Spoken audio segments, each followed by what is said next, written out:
տեսեք, նախ առաջինը Իմոտ մեծ տպավորություն որ Հայաստանի իշխանությունները ման են գալիս տեսնեն որտեղ աշխատող մսաղաց կա, որ Հայաստանի զինծառայողներին ուղարկեն այդ մսաղացի մեջ են դեպքում, որ Հայաստան ինքը գտնում է պատերազմի բարձ բուն իմաստով։ Բոլորս էլ տեսնում ենք սահմանի ինչ վիճակ է։ Եթե ասենք Աման Օրաբան Ափշյանը Ադրբեջանցի նախագահի երկրորդ իրաշփտացին մի քիչ սահմանում հանդիպել չի նշանակում այնտեղ реապես իրավիճակը փոխվել է, ոչ մի բան չի փոխվել։ Հայաստանում նախապատերազմային իրավիճակում հիշում եք, չէ՞, նոյեմբերի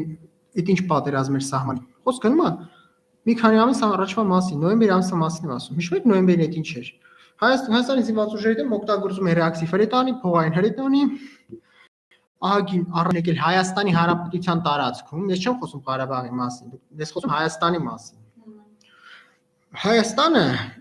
վերջի պատերազմի ժամանակ կորցրել է մեծ թվով զինծառայողներ եւ սպաներ։ Հայաստանը պատերազմից հետո առնակել է մարդկային կողմեր ունենա սահմանին։ Դա բաց լրատվամիջոցներում այդ ամեն ինչ կա, ճիշտ է։ Գերիներ են եղել, վիրավորներ, զոհեր։ Հայաստանում զորակոչ հետ կապված մեծ խնդիր կա։ Կտրուկ նվազել է թիվը ռազմական ինստիտուտի դիմորդների կտրուկ։ Զինծապայմանագրայինների թիվը կտրուկ նվազել է, ցանկացողներ պայմանագրից այդ համեմատում ենք միջ պատերազմների իրավիճակի հետ, չէ՞։ Հայաստանը ունի լուրջագույն խնդիր սահման պահելու հետ։ Ադրբեջանի Հանրապետության զինված ուժերը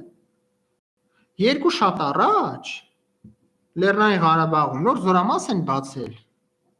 որտեղ տեղակայել են նոր ձևավորված հատուկ նշանակության բրիգադա, կոչվում է բրիգադա կոմանդոս։ Էլիտար հատուկ նշանակության զորքեր, որից Հայաստանում նմանատիպը չկա։ ՆԱՏՕ-ին Թուրքիայից պատրաստվել,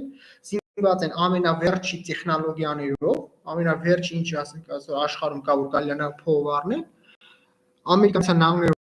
Ռուսաստանի Դաշնությամբ Միացյալ Թուրքիայից Իսրայելով սեփական արտադրությամբ Ռուսաստանի Դաշնություն ինչ կա որտեղ լավ բան կա ամենալավ վերջիչով զինված նոր բրիգադա 2000 զինծառայող պատկերացնում եք ինչ եմ ասում